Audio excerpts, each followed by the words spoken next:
এবার নজর রাখছি বঙ্গের দিকে। দ্বিতীয় দফার ভোট প্রচার জমে উঠেছে। ভাটপাড়ার বিধানসভা কেন্দ্রে এবার প্রার্থীর নেতৃত্বে কার্যত অভিনেত্রী মন্দাকিনী তিনি রোড শো করেছেন। ভাটপাড়া বিধানসভা কেন্দ্রের নির্বাচনী প্রচারে এক প্রকার রাজনৈতিক মঞ্চ এখন জমে উঠেছে। তৃণমূল কংগ্রেস প্রার্থী অমিত গুপ্তার সমর্থনে রোড শো করলেন বলিউডের একসময়ের জনপ্রিয় অভিনেত্রী মন্দাকিনী। ভাটপাড়ার কাছারি রোড মোড় থেকে শুরু হওয়া এই রোড শো ঘিরে উৎসাহী জনতার ভিড় ছিল এদিন চোখে পড়ার মতো। রোড শো জুড়ে সাধারণ মানুষের উচ্ছ্বাস এবং সমর্থন স্পষ্টভাবে এদিন ধরা পড়েছে। কি বললেন অভিনেত্রী মন্দাকিনী, শুনুন।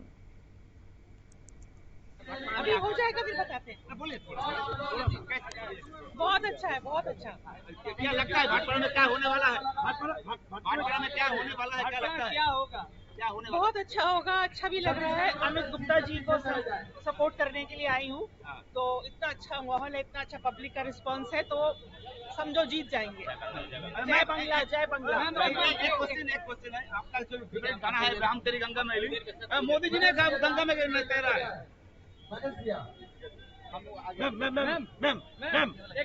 কি অনুভূতি?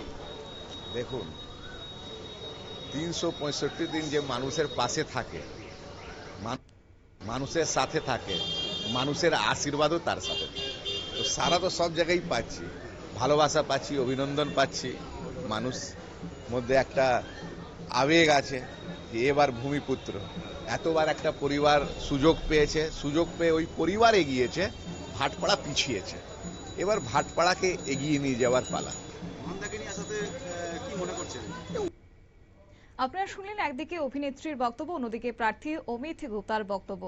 তবে এইদিকে প্রার্থী অমিত গুপ্তা এই রোড শো ঘিরে মানুষের যে বিপুল সাড়া মিলেছে তাতে আত্মবিশ্বাসী তার সুর শোনা গেছে তার গলায়। তিনি বলেন মানুষের এই ভালোবাসা তার কাছে বড় প্রাপ্তি এবং তিনি জয়ের ব্যাপারে যথেষ্ট আশাবাদী। রাজনৈতিক বিশ্লেষকদের মতে ভোটের আগে এই ধরনের তারকা প্রচার সাধারণ মানুষের মধ্যে বাড়তি আকর্ষণ তৈরি করে এবং ভোটের সমীকরণে প্রভাব ফেলতে পারে।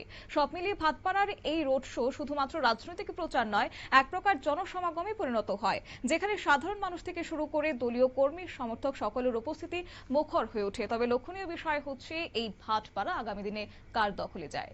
নিয়ে নিচ্ছি ছোট্ট একটি বিজ্ঞাপন বিরতির সঙ্গে থাকুন।